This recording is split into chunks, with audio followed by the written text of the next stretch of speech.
Hoje a gente vai falar sobre um tema extremamente importante, né? Os temas bíblicos todos são importantes, mas esse eu julgo de uma grandiosidade extrema. Tanto é que quando eu recebi o convite do pastor, quando ele me perguntou o que eu queria falar sobre Jesus, na hora falei sobre perdão, né? Porque muita gente não sabe o que é perdão, ou confunde a questão de ter que conviver com a pessoa. Então a gente vai fazer um estudo aqui. Até que horas, pastor? Até 9h15, então trouxe aqui a minha colinha. Então hoje é um culto de ensino, né?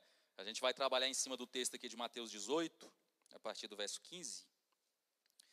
Como é culto de ensino, deixem suas Bíblias abertas, ok?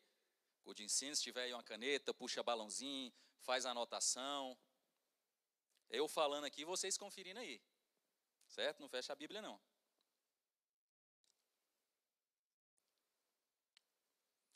Então vamos lá, Mateus 18, a partir do verso 15 até o verso 35. Do verso 15 ao verso 35. A minha Bíblia aqui que eu uso é a Almeida Corrigida Fiel. O título que tem aqui para mim é Disciplina e Perdão. Que diz aqui o seguinte: Ora, se teu irmão pecar contra ti, vai e repreende-o entre ti e ele só. Se te ouvir, ganhastes a teu irmão. Mas se não te ouvir, leva ainda contigo um ou dois, para que pela boca de 2 ou 3 testemunhas toda a palavra seja confirmada. E se não as escutar, dize-o à igreja. E se também não escutar a igreja, considera-o como um gentil e publicano. Em verdade vos digo que tudo que ligardes na terra será ligado no céu, e tudo que desligardes na terra será desligado no céu. Também vos digo que se 2 de vós concordarem na terra acerca de qualquer coisa que pedirem, isso lhes será feito por meu Pai que está nos céus. Porque onde estiverem 2 ou 3 reunidos em meu nome, aí estou no meio deles. Então Pedro, aproximando-se dele, disse: Senhor, até quantas vezes pecará meu irmão contra mim, e eu lhe perdoarei? Até 7? Jesus lhe disse: Não te digo que até 7, mas até 70 vezes 7. Por isso, o reino dos céus pode comparar-se a um certo rei que quis fazer contas com seus servos, e começando a fazer contas, foi-lhe apresentado um que lhe devia 10.000 talentos. E não tendo ele com que pagar, o seu senhor mandou que ele e sua mulher e seus filhos fossem vendidos com tudo quanto tinha, para que a dívida se lhe pagasse. Então aquele servo, prostrando-se, reverenciava, dizendo: Senhor, seja generoso para comigo, e tudo te pagarei. Então o senhor daquele servo, movido de íntima compaixão, soltou e perdoou-lhe a dívida. Saindo, porém, aquele servo encontrou um dos seus conservos que lhe devia 100 dinheiros, e lançando mão dele, sufocava-o, dizendo: Paga-me o que me deves. Então o seu companheiro, prostrando-se aos seus pés, rogava-lhe, dizendo: Seja generoso para comigo, e tudo te pagarei. Ele, porém, não quis, antes foi encerrá-lo na prisão, até que pagasse a dívida. Vendo, pois, os seus conservos o que acontecia, contristaram-se muito, e foram declarar ao seu senhor tudo o que se passava. Então o seu senhor, chamando a sua presença, disse-lhe: Servo malvado, perdoei-te toda aquela dívida, porque me suplicaste. Agora devias tu igualmente ter compaixão do teu companheiro, como eu também tive misericórdia de ti. Indignado, o seu senhor o entregou aos atormentadores para que pagasse tudo o que lhe devia. Assim vos fará também meu Pai Celestial, se de coração não perdoardes cada um ao seu irmão as suas ofensas. Pesado o texto, né? Então é o seguinte, eu vou fazer a divisão desse texto aqui em três blocos. O primeiro bloco, ele vai do verso 15 ao verso 20, aonde a gente vai ver aqui como a pessoa ofendida deve agir com o ofensor que não se arrepende e como a igreja age com esse ofensor. No segundo bloco, que é onde eu vou dar maior atenção, que é o verso 21 e 22, a gente vai explicar um pouco o que significa esse 70 vezes 7, que a imensa maioria de nós não sabe o que significa isso. Isso aqui traz uma mensagem profundíssima do que Jesus está dizendo aqui para o universo judaico e para a gente também. E o terceiro bloco, do verso 23 ao verso 35. Então, o primeiro e o terceiro bloco eu vou passar com as explicações bem rápidas aqui, mais pertinentes, e eu vou focar no verso 21 e 22, que é o segundo bloco que eu separei. Então tá certo, o primeiro bloco ele diz aqui o seguinte: ora, se teu irmão te pecar contra ti, vai e repreende-o em particular. Se ele não se arrepender, você chama 1 ou 2 testemunhas. Se ele não se arrepender, você leva para a igreja, né? E se ele não se arrepender, ele vai ser considerado como gentil e publicano. Olha só que coisa pesada. Isso aqui é o texto que a Igreja Católica se baseava e se baseia para fazer excomunhão das pessoas. Então, se tem alguém dentro do corpo de Cristo que comete uma ofensa contra o irmão e ele se recusa a se arrepender, o ofendido ele não tem direito a fazer essa cobrança, mas a igreja tem. A igreja tem esse direito. Por que a igreja tem? Porque a igreja é o corpo de Cristo. A igreja é Cristo sobre a terra. A autoridade que a igreja recebeu, a autoridade que Cristo deu à igreja, foi para tomar atitude em relação a isso. Nós, enquanto indivíduos, enquanto particulares, estamos proibidos de cobrar qualquer tipo de ofensa de quem quer que seja. A igreja tem autoridade. Então, olha só como isso é pesado. Se você foi lá ofender alguém, não se arrepende, você chama 2 testemunhas, a pessoa não se arrepende, leva para a igreja julgar, e ela não se arrepende, o que a Bíblia manda fazer? Julgá-lo como gentil e publicano. Sabe o que significa isso aqui? Na nossa linguagem, é desbatizar a pessoa. Ela vai deixar de fazer parte do corpo de Cristo. Isso aqui é pesado, né? Ou seja, a pessoa só merece o perdão se ela se arrepender. E a igreja está sobre a terra como autoridade constituída de Cristo, certo? Tem outra parte aqui, que é uma parte que dá muita discussão, né, que dentro deste contexto aqui, ela não está dizendo sobre questão de oração. Ela está dizendo sobre a questão, porque o texto ele vem contando uma história. Né? A gente não pode descontextualizar um versículo e levar para outro universo. Ele está falando sobre o quê? Disciplina e perdão. Então, ele vem aqui relatando qual o caminho que deve ser seguido com uma pessoa que não se arrepende, e logo depois ele fala sobre, no verso 18, em verdade vos digo que tudo que ligardes na terra será ligado no céu, e tudo que desligardes na terra será desligado no céu.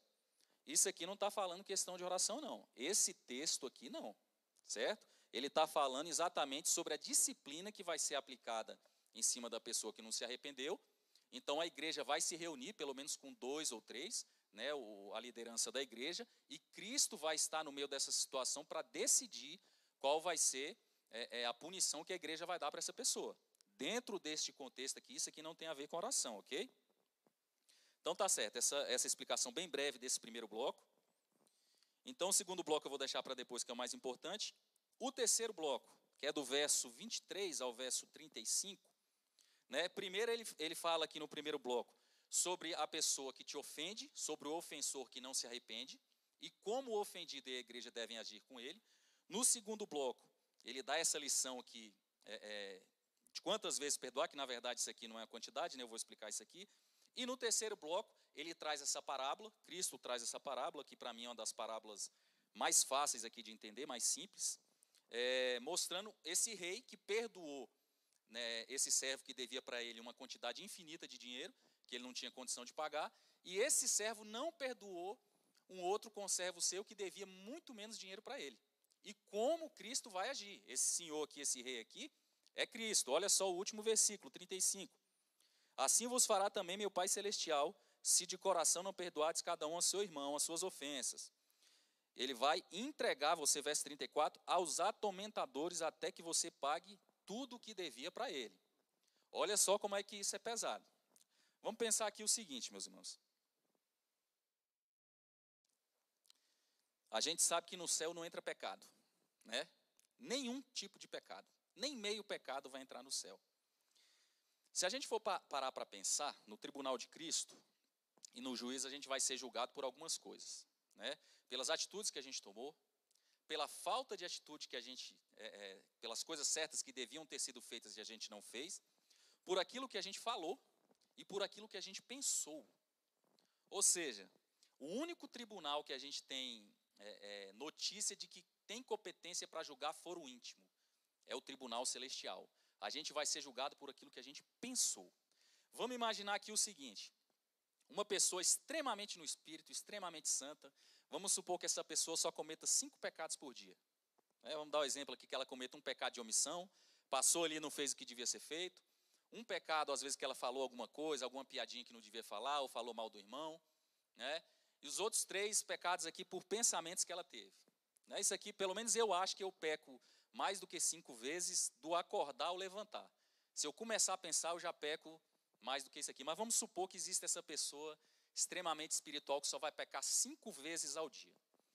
Ao longo de um ano, essa pessoa, 5 vezes 365, ela vai ter 1.825 pecados. Se ela viver em média uns 50 anos, 50 e poucos, ela vai ter entre 90 mil e 100 mil pecados. Imagine você num tribunal e o teu acusador, ele tem 100 mil acusações contra você. Imagine isso. No nosso tribunal terreno, se a gente tiver uma acusação que for provada, a gente é condenado. Imagine num tribunal celestial, a gente ter 100 mil acusações, isso eu estou falando num contexto de uma pessoa que é santa. Apenas 5 pecados por dia. 100 mil acusações, imagine isso num tribunal celestial. Só que Cristo, ele se levanta, ele pega essa acusação e fala, eu paguei, está pago, eu paguei por você.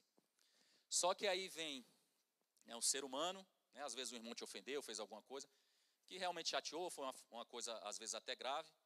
Só que vem cá, quando a gente olha para a obra de Cristo, para a obra de Deus, pelo perdão, pegando aqui do verso 26, do verso 24, 23 ao 35 aqui, se a gente for levar isso ao pé da letra, a gente não tem absolutamente nenhum direito de não perdoar as pessoas. Nenhum direito. Independente do que tenha sido. Sabe por quê? Primeiro ponto, o pecado dela não é contra você, é contra o reino de Deus. Mesmo que você estiver no caminho dela, é contra o reino. Então você como servo, é a mesma coisa que na terra. O pastor Marcelo, que é advogado, ele sabe que tem um crime chamado exercício arbitrário das próprias razões, não é isso? É o artigo, acho que 345, que é o quê? A pessoa faz uma coisa errada com você e você não leva isso a juízo. Você vai lá e resolve com ela. Ou seja, isso é crime. Para a gente aqui, mesmo você estando certo, você tem que levar a juízo. No universo celestial, a mesma coisa. Se alguém te pecou, você leva para a igreja julgar. Ok? Aí eu já escutei pessoas falando assim, mas eu tenho que defender minha honra. Eu tenho que defender minha honra. Aí eu fui e falei para ela, desculpe aqui o discurso aqui, se o pessoal me acompanha nas aulas que eu dou aí, que a gente está ministrando na internet, sabe que eu sempre procuro dar esse outro lado, esse outro viés, Porque a gente está pregando um Deus só de amor, e Deus não é só amor. Deus é amor, mas o amor não é Deus. Deus tem várias características que não podem ser divididas. O amor está junto com a justiça, certo? Então eu respondi para essa pessoa, que ela falou, e a minha honra? Eu tenho que defender a minha honra. Eu falei, quem foi que te disse que pecadores miseráveis possuem honra? Quem foi que te disse? Aí ela ficou chocada, Porque a gente tem uma ideia de honra no universo aqui, no universo humano. Só que dentro da Bíblia, biblicamente falando, o único que é digno de honra e de glórias é Deus. É Deus. A gente vai ser honrado, e eu tenho outro problema de coisa que eu escuto na igreja. Meu irmão, Deus vai te honrar. Será? Qual o contexto disso aí que você está falando? Porque essa ideia, quando eu escuto, quando eu vou ver qual é a história, a pessoa acha que Deus é aquele pitbull de estimação. Que qualquer um que fizer alguma coisa contra você, você pega ele e solta em cima da pessoa para atacar a pessoa. Então, se a irmãzinha lá do fundo te viu no mercado e não deu paz do Senhor, então Deus vai fazer alguma coisa contra ela. Ela vai ficar doente, vai bater o carro, Porque em relação a você, ninguém pode fazer nada que te ofenda, A nossa honra depende da honra de Cristo. A gente deve se preocupar não em defender a nossa imagem, mas de defender a imagem de Cristo, certo? Porque só Ele é digno de honra e de glória. Então você vai ser honrado por Deus? Vai. Quando? Quando você estiver debaixo da sombra dEle. Quando você estiver debaixo da sombra do Onipotente, a honra que tiver sobre Ele vai recair em você. Se você estiver fora, biblicamente falando, Deus não vai te honrar, não. Deus não vai te honrar. Porque você está fora do propósito do reino dele. E é ele que é digno de honra. Ok? Agora vamos para aonde eu queria chegar. Verso 21 e 22, que para mim é o mais importante. Verso 21 diz aqui o seguinte. Então Pedro, aproximando-se dele, disse, Senhor, até quantas vezes pecará meu irmão contra mim, e eu lhe perdoarei? Até 7? Jesus lhe disse: não te digo que até 7, mas até 70 vezes 7. Primeira coisa aqui, uma coisa bem rápida aqui que eu queria falar para vocês, no contexto que está sendo revelado isso aqui, dentro do livro de Mateus. A gente não vê essa passagem em outro evangelho. A gente vai ver isso aqui no livro de Mateus. E por quê que está no livro de Mateus? Isso tem uma explicação teológica. Quando eu comecei meus estudos aqui, quando eu senti do meu coração, lá pelos 12, 13 anos, de começar a ler a Bíblia, aí, mais ou menos com 1 ano de leitura, eu comecei a me questionar. Achava a Bíblia muito complexa, obviamente né? E muito grossa. E eu comecei a questionar os evangelhos. Eu falei, poxa, a mesma história que tem em um, tem em outro. Eu falei, por que não faz um resumo só? E faz apenas um evangelho resumido? Eu achava isso chato, né? Mas quando eu continuei estudando, quando eu fui ver, existe uma explicação teológica aqui profundíssima. Então, para quem não sabe, cada evangelho foi direcionado para um tipo de comunidade. Ele fala a língua da comunidade, revelando a mesma verdade, só que falando a tua língua. Então, o evangelho de Mateus ele foi escrito para os judeus, ele foi direcionado para os judeus.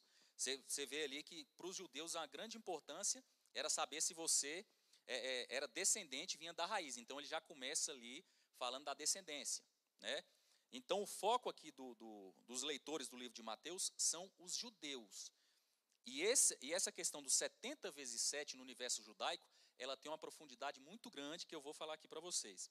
O Evangelho de Marcos, ele foi escrito para os romanos.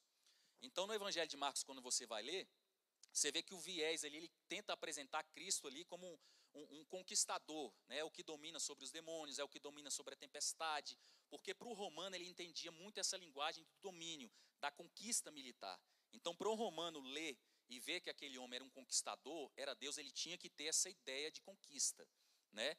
O Evangelho de Lucas, ele foi escrito para os gregos, né? Então, apresenta Cristo, a humanidade de Cristo, o homem perfeito, porque os gregos ele tinham essa ideia de querer se tornarem perfeitos, de serem homens perfeitos. Então, você vê que ele trabalha muito essa ideia da humanidade perfeita de Cristo. E o Evangelho de João foi escrito para quem já era convertido, mostrando a divindade de Cristo. Aí já é uma outra linguagem, que é uma linguagem muito mais espiritual. Então, voltando para o Evangelho de Mateus, que é onde está revelada essa questão aqui,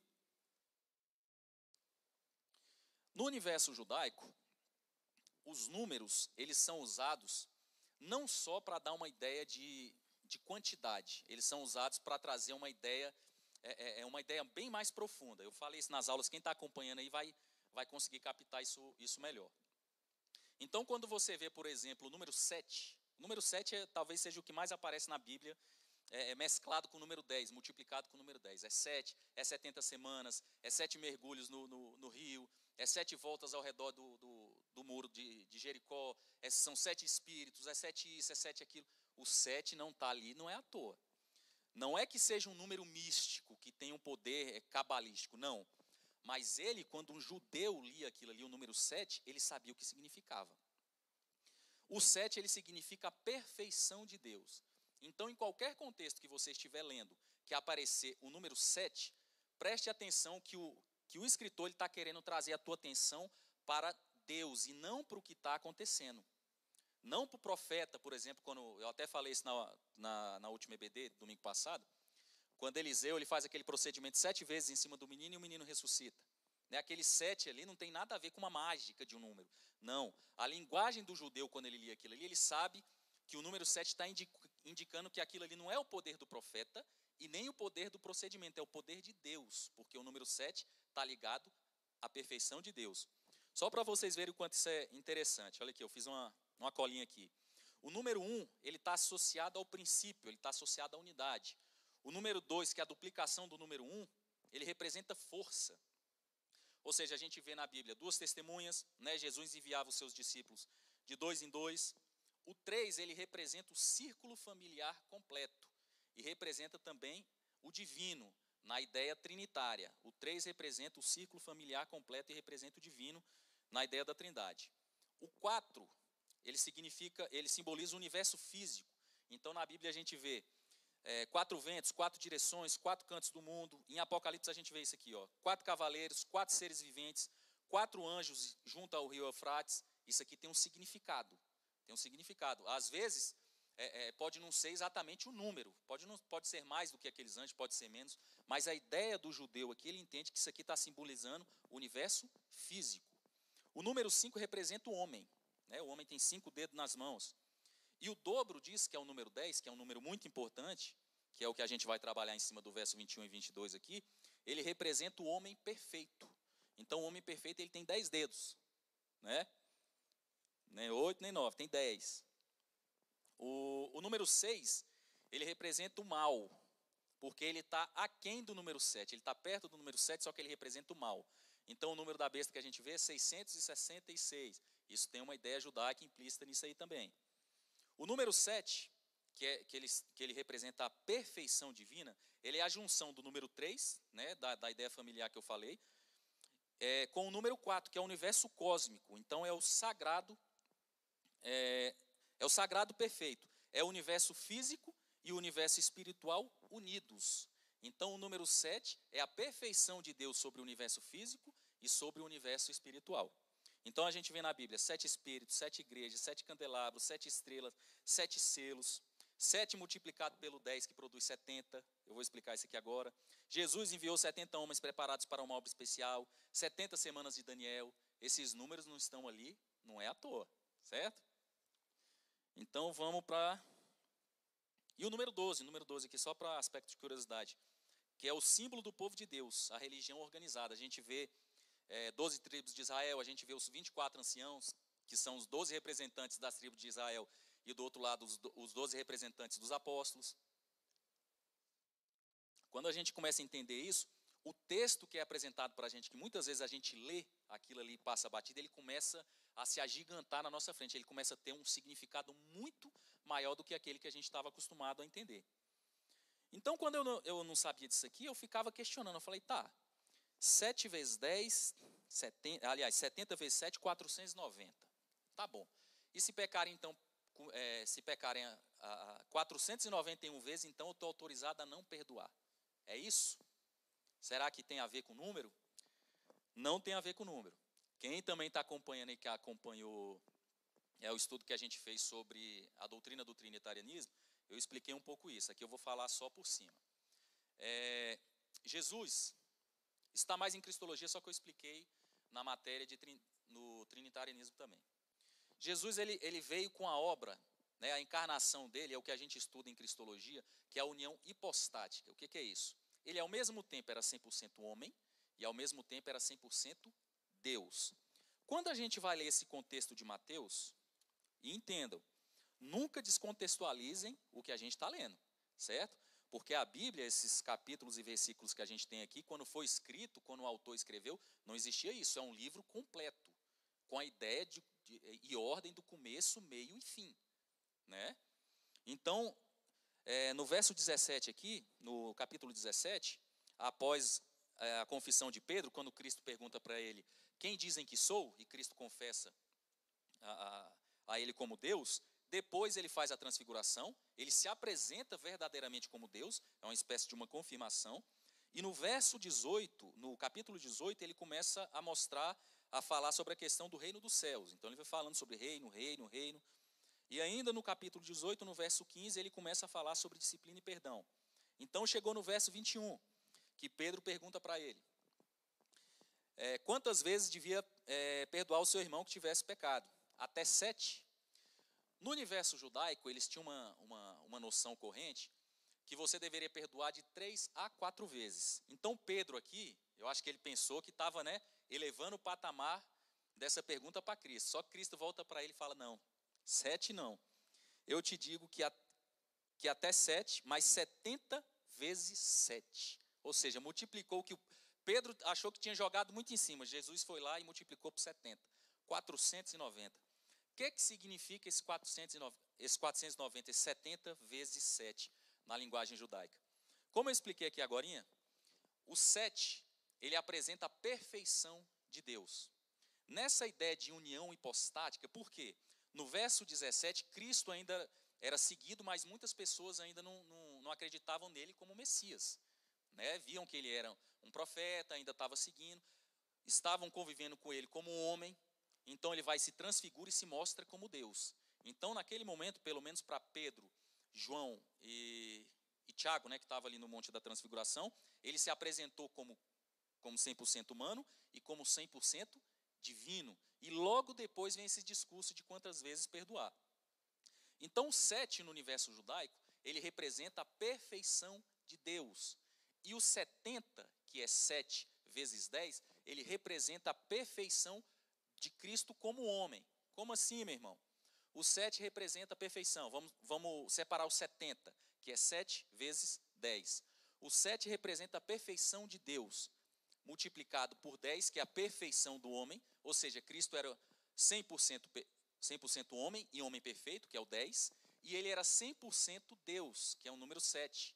Ou seja, o 70 que está sendo revelado aqui tem a ver com Cristo, 100% homem e 100% Deus, multiplicado pelo outro, né? Multiplicado pelo outro 7, 70 vezes 7, que representa Deus Pai.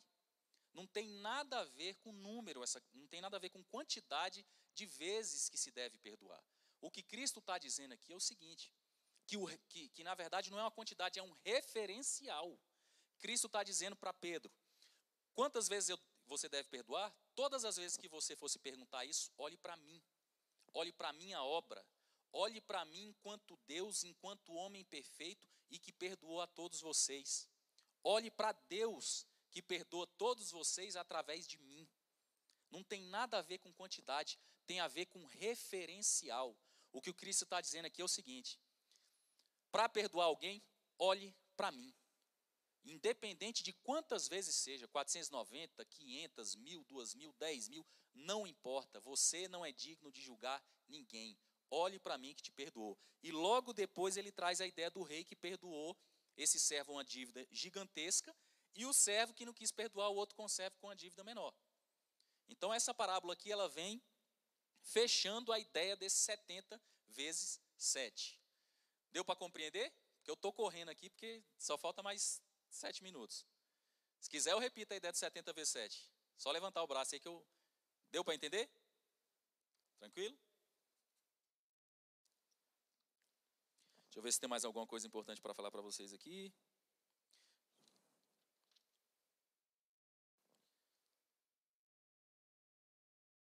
Então, a questão do perdão, meus irmãos, é difícil perdoar? É. Só que quando a gente nega um perdão a alguém, existe algo por trás disso aí. Existe algo pesado por trás disso aí. Porque o que a gente está dizendo é que a ofensa que a pessoa fez a gente é pior do que a ofensa que a gente fez a Deus. Se Deus nos perdoou, por que nós não perdoamos a pessoa? Nesse comparativo, quando a gente não perdoa alguém, a gente está dizendo que a ofensa ao nosso ser é maior do que a ofensa ao ser divino. Logo, ou a gente no mínimo se coloca no mesmo patamar de Deus, ou acima dele. Porque se ele, que é dono de tudo, que é criador de tudo, que é perfeito, que é santo, perdoa independente do número de vezes, quanto mais a gente. Quanto mais a gente. Então, Cristo traz a ideia do referencial. 70 vezes 7 não tem nada a ver com quantidade, tem a ver com referencial. E o referencial sou eu, Cristo, 100% homem perfeito e 100% Deus. Só para vocês terem uma ideia, como isso é pesado. O referencial de Cristo está em João 15. Se der para abrir aí, deixa eu ver aqui, João 15, vê se é o 16, o verso 16 aí para a gente.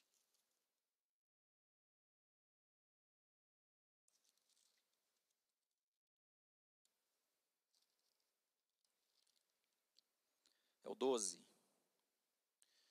Tem João 13, verso 34, que diz aqui o seguinte: um novo mandamento vos dou, que vos amei uns aos outros, como eu vos amei a vós. E em João 15, 12, ele diz aqui, Cristo diz aqui, o meu mandamento é este, que vos ameis uns aos outros, assim como eu vos amei. A gente passa aqui e não percebe o que está aqui, né? Nos 10 mandamentos era mais fácil, né? Amar o próximo como a ti mesmo.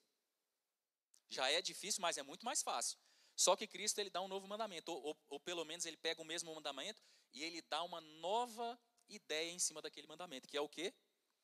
O mandamento é este, que vos ameis uns aos outros, assim como eu vos amei. É um novo referencial. tanto para amar, Cristo agora é o referencial, quanto para perdoar, Cristo é o referencial. Em relação ao amor, era muito melhor amar o próximo como a ti mesmo, né? Imagine amar o próximo como Cristo nos amou. Imagine a dificuldade que é para a gente, ser humano, fazer isso. Se não for pelo Espírito, a gente não consegue amar nem como a gente ama a nós mesmos. Então, meus irmãos, eu fiz um resumo do resumo, eu pensei que era só meia hora aqui, pastor. Tá certo? Mas aproveitando os 3 minutinhos aqui, deixa eu contar um testemunho aqui, que tem a ver com perdão.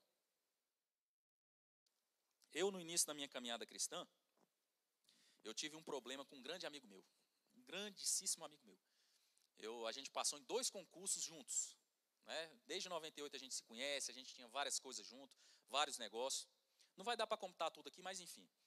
A gente começou a fazer alguns negócios mais profundos e eu descobri uma grande traição dele.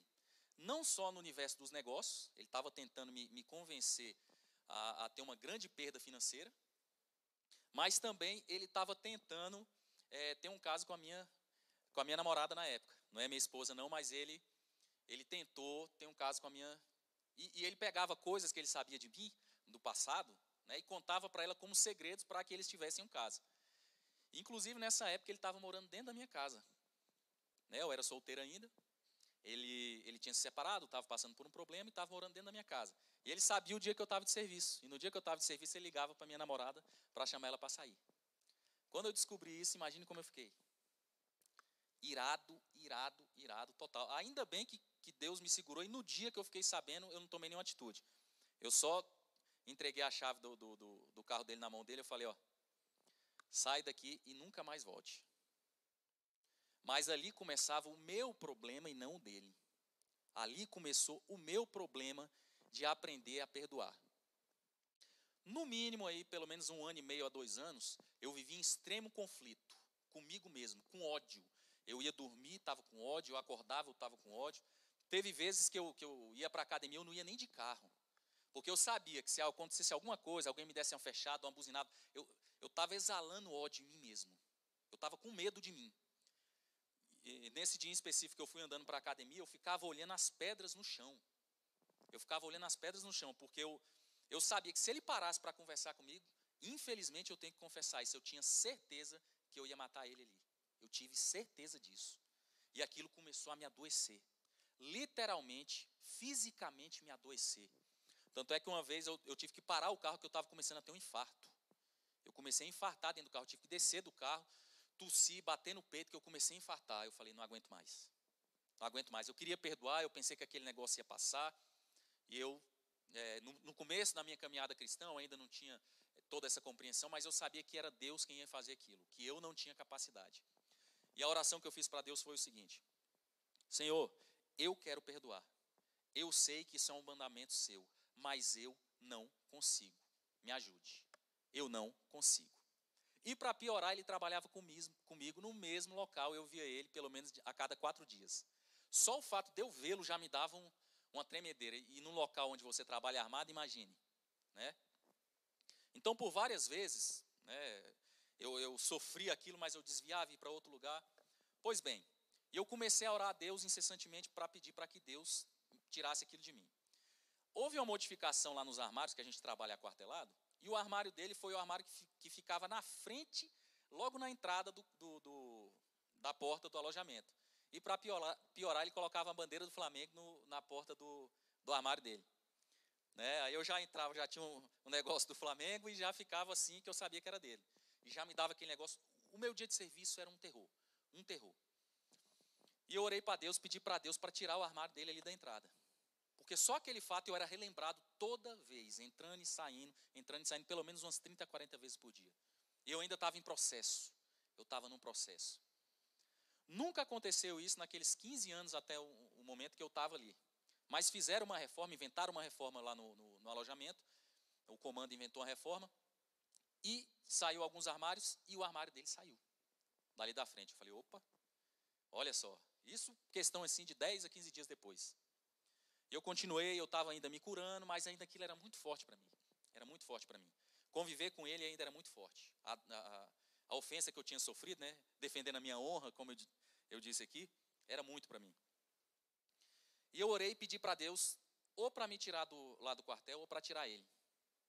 Porque eu queria perdoar, mas a proximidade ainda para mim me doía. Eu queria ter um tempo para que isso fosse se apagando. Acreditem, os irmãos, e eu sei que vocês vão acreditar, mas no universo secular, quando eu conto isso, o pessoal não acredita. Eu também nunca vi outra história dessa lá no serviço. Menos de um mês depois, o comando chamou ele e convidou ele a se retirar do quartel. Convidou ele a se retirar do quartel, porque ele era um cara muito cheio de armação, não sei o quê. Ou seja, aí quando eu vi essas coisas, para mim isso foi um tapa na cara, né?